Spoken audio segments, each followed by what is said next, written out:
안녕하십니까. 산부인과 전문의 의학박사 박혜성, 송민석입니다. 오늘은 출산 후에 이쁜이 수술을 해야 하는 이유에 대해서 알아보겠습니다. 출산하면 질이완증이 생기나요?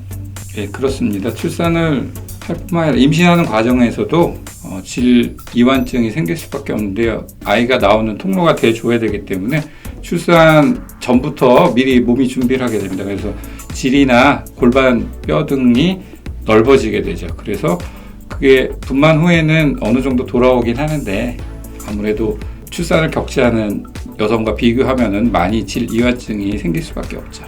그러면 이렇게 출산 후에 이쁜이 수술이 필요한가요? 이쁜이 수술이 필요한 경우가 많죠. 물론 개인적으로 본인이 만족하고 사시는 분들까지 굳이 할 필요는 없지만 이완증이 거의 90% 이상 생긴다고 봐야 되기 때문에 이완증이 생기고 나면 부부관계에서 아무래도 서로 간의 만족도가 떨어질 수 있으니까 이쁜이 수술을 통해서 극복하는 게 필요할 것 같습니다.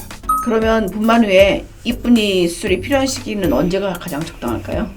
개인마다 다 다르겠지만 분만 후에 바로 이쁜이 수술을 하는 곳들도 있는데요. 질이 엄청나게 커져 있는 상태에서 수술을 한다고 해도 나중에 회복되고 나면은 그 효과가 미미하기 때문에 분만 후에 산역기를 거치면서 80% 정도 이전의 몸으로 돌아가게 되는데 그 이후에 자신의 상태를 보고 수술을 하는 것이 좋을 것 같습니다.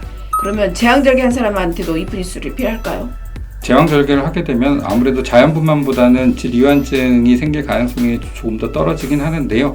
아까 말씀드렸듯이 임신 후반부에 가서는 비트로 분만을 하지 않더라도 몸이 이미 준비를 하고 있는 상태이기 때문에 어느 정도 이완증이 생길 수밖에 없습니다.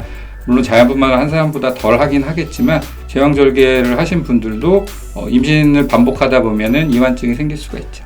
그렇겠네요. 그럼 만약에 분만 후에 이쁜이 수술하는 적기를 놓쳤어요. 그 후에는 언제가 가장 적당할까요? 적기라는 게 사실 있는 건 아니고요.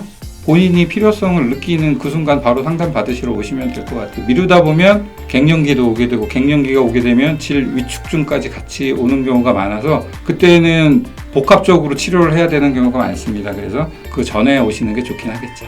그러면 요식음 수술과 이쁜이 수술을 같이 할 수도 있을까요? 물론입니다. 이쁜이 수술, 요실금 수술, 소음순 성형 수술, 음액 성형 수술까지 한꺼번에 다 하시는 분들도 많고요. 그렇죠.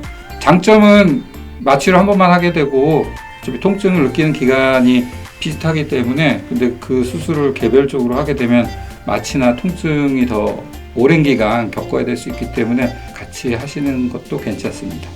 쌍꺼풀 수술도 2번, 3번 하는 사람이 있는데 이쁜이 수술도 여러 번 할 수 있나요? 출산이 꼭 질의 이완증의 원인이 되기도 하지만 그 이외에도 잦은 성관계나 아니면 선천적인 이상 등으로 인해서 질 이완증이 생기는 경우도 있기 때문에 본인이 만족하지 못하면은 수술은 다시 받으셔도 되고 수술을 여러 번 한다고 해서 질 쪽에 심각한 부작용이 생기거나 그러진 않습니다. 그렇죠. 이쁜이 수술 걱정하지 마세요. You can do it.